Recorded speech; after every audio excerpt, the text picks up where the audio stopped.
As the war in Ukraine continues to dominate global headlines, the prospect of peace remains an immense challenge. Ukrainian President Volodymyr Zelenskyy recently highlighted the need for 200,000 European peacekeepers to enforce any potential peace deal, underscoring the severe imbalance in military capabilities between Ukraine and Russia. Meanwhile, U.S. President Donald Trump has pledged to broker an end to the war. Joining us today on TVP World to provide insights into the complexities of achieving peace is Gary Tabach, former Chief of Staff, NATO Military Liaison Mission in Moscow. Hello, sir, and welcome to TVP World. Always great to be on TVP World with Benjamin. I have to apologize for my voice because due to global warming, it was so cold in Washington, D.C. in the inaugurations that even between the buildings, walking around, I lost my voice. No, we do enjoy the deep resonance that you're bringing us, so really appreciate that. And on this note, we're talking about the inauguration. We're actually curious about Trump's position in all of this because, well, he has promised to bring an end to the war in a very rapid session. And of course, before he was saying that, he'd get it done in one day, and that timeline has kind of been pushed back a little bit. But do you think that him saying that there is an urgency to come to a negotiation table kind of showed his hand a little bit? Do you think this perhaps urgency to end the war on a negotiation table in and of itself would put Ukraine in sort of a disadvantage? Well, Ukraine is in a disadvantage right now. It's not like it's an advantage because Ukrainians are retreating every day. And they're losing a lot of people. And there was just an awful attack by missile attack on Dnieper city that has horrible destruction and a lot of casualties. So this is going on for 3 years, and it has to stop. And I think that they're in disadvantage now. So we need to stop. We need to stop the murdering of people and destruction of the cities. I think that President Trump is the type of individual who does not like wars. He just doesn't like when people get killed or die. Unless, yes, he said originally, I'll get it done in 20. He said it only once, but all the reporters, you know how they are, man. They grabbed it onto those 24 hours and they said, he used metaphor. And he uses it many times. He has this things. But usually we in the United States, we give a president 100 days to get his stuff together. Of course, but not the President Trump. He never gets 100 days. So he doesn't get it in a day. He has to get everything done immediately. But what he did say in his recent press conference, I think he was, again, he was trolling. He said that he wants to bring peace and he's going to do it quickly between Russia and Ukraine. And there are a lot of Russians are dying in Russia. And he was friends, not friends, but he got along with Putin and he can talk to him because, he likes Russian people. And this is what he said. 60 million Russians died in a World War II, helping us to defeat the enemy. So it wasn't that the Soviets were fighting the war and we were kind of helping them. He turned it around. I don't think he would have made that mistakes. Plus 60 million. So he's saying, even though you were helping us, you lost 60 million. You want to fight again? And then he says it could be done easy way. It could be done the hard way. But the easy way is usually the better way. And then, of course, he said, if Putin refuses to do that, he will put like real sanctions and embargoes on Russia. And their economy already suffering a great deal. And he will give all kinds of weapons to Ukraine, everything that we got. But Ukrainians will also have to go to total war because there were different kinds of wars. There's low-intensity war.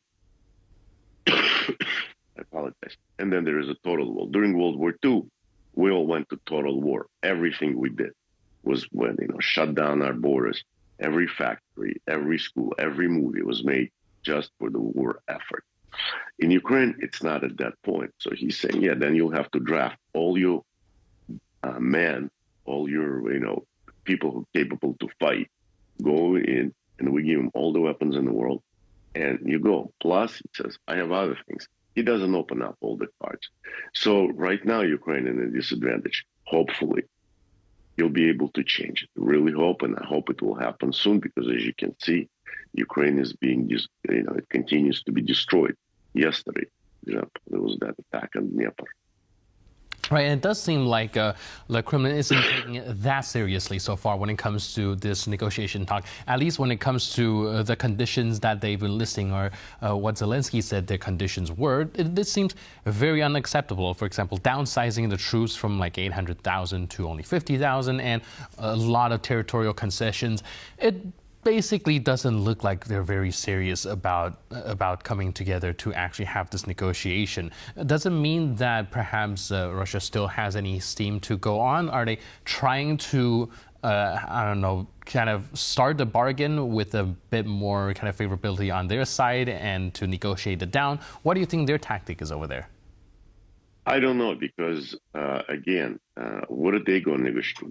What is it that they have that we need from Russia? They're depending on us, they're depending on Europe, they're depending on China. We need to bring China over to our side. Plus, again, because you're good people, and we're all good people, and we tend to think of Russia and Putin as a country and a leader who is a responsible leader to his people. But it's not so. We're dealing with a terror state like Iran, like Hamas, and Hamas is now saying they had victory. No, they're victorious. Their entire that strip of land that they had, and they could have made a pearl out of it with all the money they did, but they chose to commit suicide and kill innocent people. But yet they're saying they won. They won. Russia probably is acting, or maybe acting in the same way, because you have a terror country with a KGB thug that is running it for way too long, whose brain is already poisoned. That much power for that much long is a poison. All right. Zelenskyy said that in order for peace to be maintained, he calls for about 200,000 European peacekeepers. How feasible do you think that request is? That is very difficult. That's not going to happen very quickly. Once, twice, 200,000 is an army. It's a lot of people. And it's going to be a coalition of which countries. And here's where Putin may start saying, no, that's not going to happen. 200,000 foreign troops near my border, even though they're peacekeepers. But in my experience, and I was a United Nations peacekeeper and during Abkhazia and Georgian conflict, the United Nations really never resolved anything, nor has it ever prevented anything. There were peacekeepers in Israel, in Lebanon, and they took off. They just took off, and the same thing happened in Georgia and Abkhazia. We had the same thing in Somalia, in Mogadishu. So I don't believe that those things.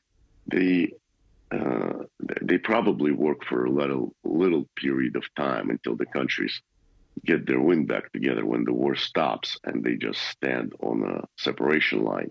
But once one of those countries becomes aggressive again, they don't do anything. It's not a fighting force.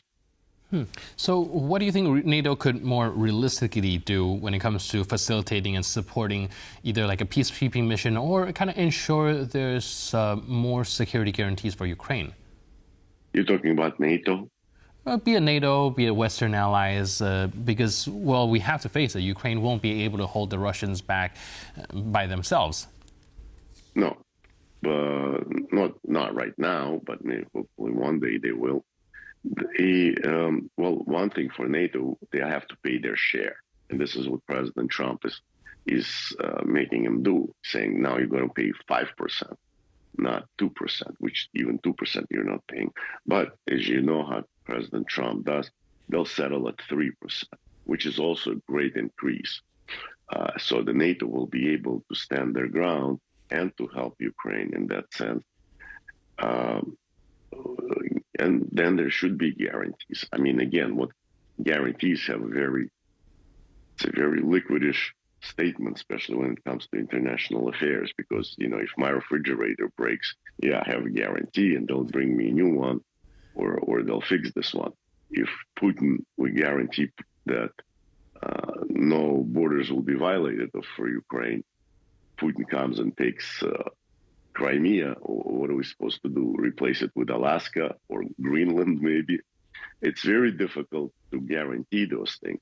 A lot of it depends on Ukraine itself, what Ukraine is going to do, how it's going to approach the situation, how they're going to deal with a bureaucracy, how they're going to deal with corruption, how they're going to rebuild when they'll get that break, ceasefire break. How quickly will they rebuild their weapon industry, armor industry, and so forth? Of course, with our help, they should do it. And hopefully we'll be able to engage quickly enough, not like those 3 years where we're just nickeling and diming them by dripping help so they just survive. All right. I actually wanted to ask you about this as well, because like you mentioned, there has been a kind of slow walk when it comes to aid to Ukraine, which a lot of people argue is why they are stuck in such a bad situation in the first place. Now, one of the things that Trump says that he wouldn't act on Russia if they don't come to the negotiation table is sanctions, which we have been seeing being applied to Russia. Is this the same situation where perhaps there's even a more aggressive wave of sanctions, something that can even go farther than what the previous administration have already been doing?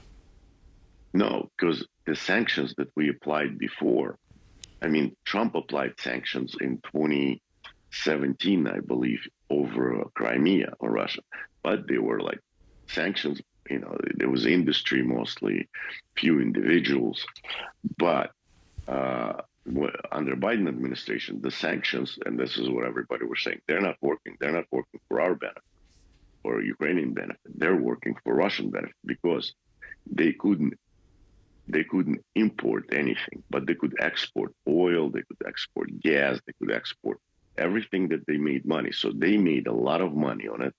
And then, but they couldn't buy things for us. Yes, they couldn't buy for us, but they can that way rebuild their own industry.